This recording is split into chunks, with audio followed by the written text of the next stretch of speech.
Yeah. All right. So, market update. It's December 2023. I'm Phil Ruggiero with Engel and Völkers, licensed partner in Washington, D.C.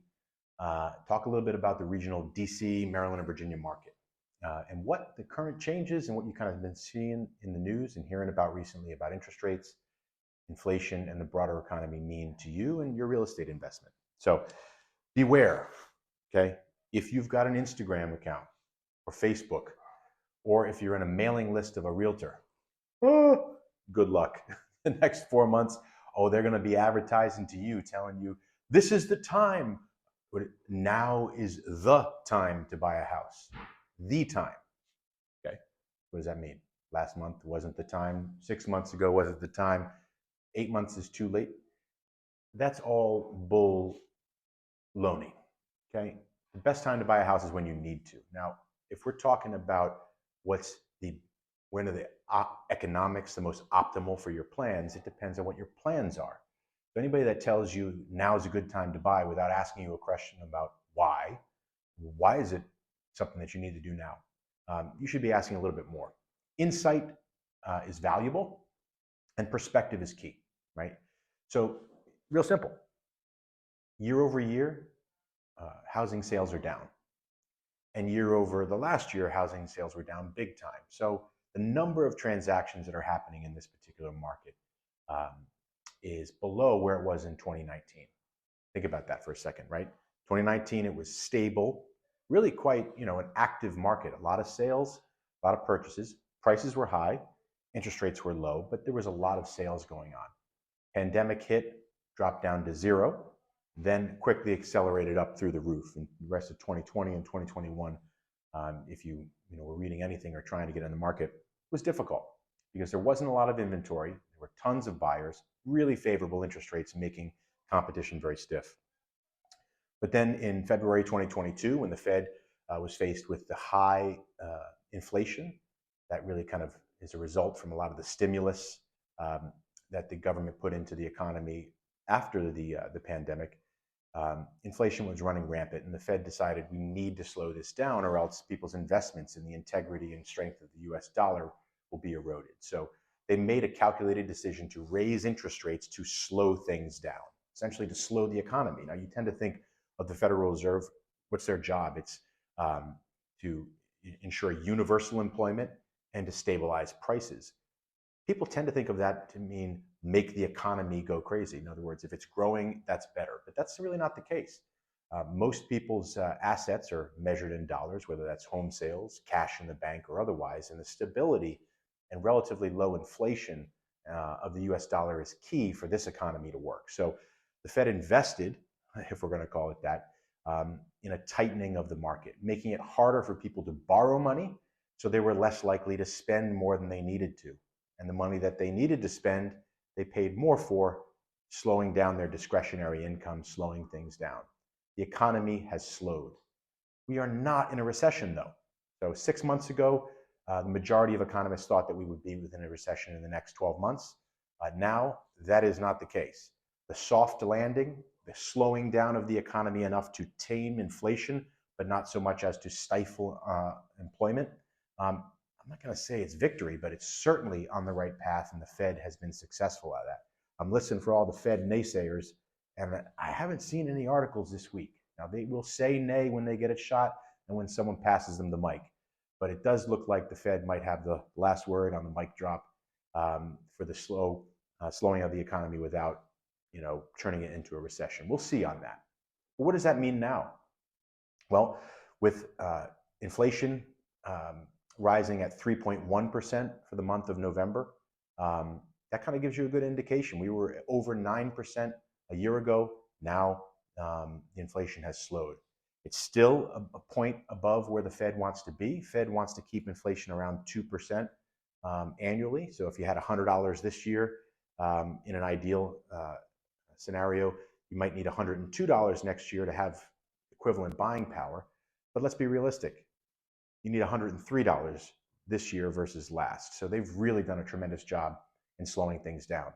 The biggest industry that's been impacted by that has been the real estate industry. And what that means is that people have been less able to extend themselves, less able to try to afford a more expensive home, or frankly, any home, because the payments that they would have had a year and a half ago, 2 years ago, 3 years ago, for the exact same purchase price, they went through the roof. Interest rates peaked pretty close to 8% recently, just in the last few months, have crested down now that it looks like the economy actually has slowed, and inflation is coming down. And now we're seeing rates flirting with the sixes. And the Fed's meeting this week, and the announcement they made the first explicit declaration that they do plan on lowering interest rates in the new year. They suggested up to 3 times, or I don't know if they some phrase that's pretty cagey, 3 or more, 3 or less, approximately 3. They reserve the right to hold interest rates where they are, or even to raise them, of course, as they should. But the reality is the economic outlook right now is such that I think we can expect to see interest rates moderating. Now that makes homes, lending, anything that you get a loan on more affordable, which is likely to spur more purchases, right? If you now can get a lower interest rate on a car purchase, or a credit card purchase, or a home, you're more likely to buy it or spend more money on it. So that bodes well for the housing economy. But it's really not about price appreciation, because one thing that you'll see in the last couple of years, prices did not appreciate wildly, nationally. Every market is different. The DC market is down slightly year over year. Northern Virginia, parts of Northern Virginia are up significantly year over year. Single family homes are up year over year in DC on prices. They're down year over year on condos. So things are constantly in a state of motion and flex. But the reality is that more purchases will happen with lower interest rates. Forget what it does to pricing. So that means that we are likely to see more buyers who have been waiting until they had a little bit more breathing room, or a sense of optimism about the housing market, will, I'll say, start to get back in. But honestly, we've been having discussions with people for months. So they've been started for a while now. Now they're going to dip their toe in, and they're going to get out there and buy. So a place that they buy this spring is likely to cost them less than it would have a year ago. Does that mean affordability is going up? It's hard to tell. Certainly the monthly payment will come down a bit at the same purchase price.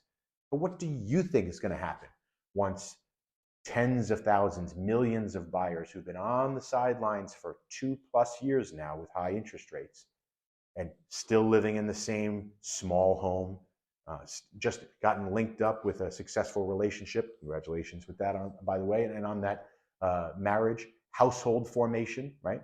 People moving in together, households expanding, need more space, change.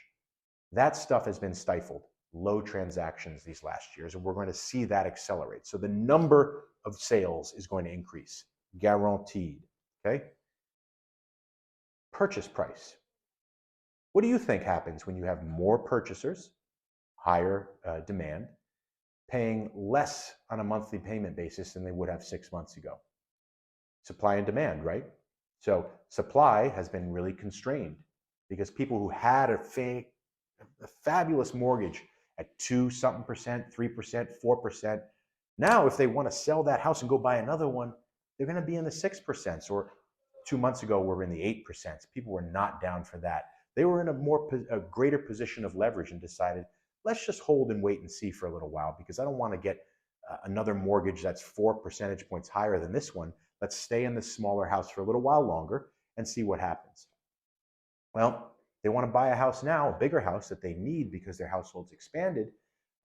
They might have a little more leverage to do so. That means more buyers are getting in the market, which means more competition. So I think we'll see prices increase, sale prices. I think we'll see interest rates moderate, and we'll see an increase in the number of transactions. That's kind of the economic look. That's not unique to me, right? That's in the first paragraph of every headline you read about this. But I want to talk about the word opportunity, okay? It's not a good time to buy, or a bad time to sell, or a bad time to buy and a good time to sell. It depends on where the opportunity is for you, and that shifts. If you need to buy a house, or you need to sell a house, whether the market is up over the prior 6 months or down over the prior 6 months, you still need to sell. you still have a reason and a need to engage in that transaction. The economics are slightly different about it, but the need is still there. So what we're going to see is people getting back into the housing market. We're going to see a resumption towards the mean and the normalization of the number of sales transactions. It'll still be down next year versus 2019. But National Association of Realtors, the Federal Reserve, Fannie and Freddie, people who are lending money and are studying this expect that the housing number of sales will go up next year in 2024 and further in 2025. So we will likely see more and more transactions toward resuming the normal pace of sales. It's hard to say what a normal pace of sales is, but these last 2 years have not been normal. Down 30, 40% in number of transactions. That's not price, that's not interest rate, that's in terms of just the number of people buying or selling, period, at any price, at cash, at anything. And with 1/4 of the purchasers over the last 12 months in DC buying in cash, okay, there are deals and opportunities out there for those people, those purchasers, okay? Cash positions are always strongly favored in this market. But if you want or need, probably the case, to buy a house in the next 6 months or sell your house in the next 6 months, chances are the environment for your individual decision will have decisions that are less difficult to make. There will be more buyers if you're a seller. That's a good time to sell, better than now. It's been a great time, even though there's been less transactions, prices have been stable. But we will see that be a more clearly, obviously good time to sell relative to the past year or two. Good opportunity. Buyers, they will face more competition than they faced this fall, no doubt. That's kind of expected.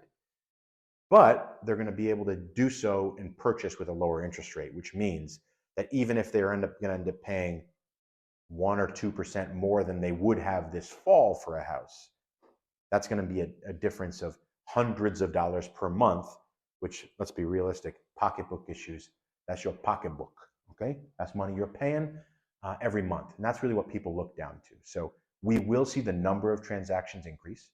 We'll see prices increase, in my opinion, and we'll see affordability increase slightly, okay? This market is still very difficult and tough on affordability, and that's going to continue. But the opportunity for purchasers, whereas if you need to buy a place or want to buy a place or have been waiting to buy a place, your monthly payment in the spring or in January, right now, is less than it would have been to buy that same house 6 months ago. Facts. So the market is turning, it's changing. It's not, oh my God, it's a great time to buy. Every realtor wants to buy a new car in 2024 and they're going to tell you now's the time.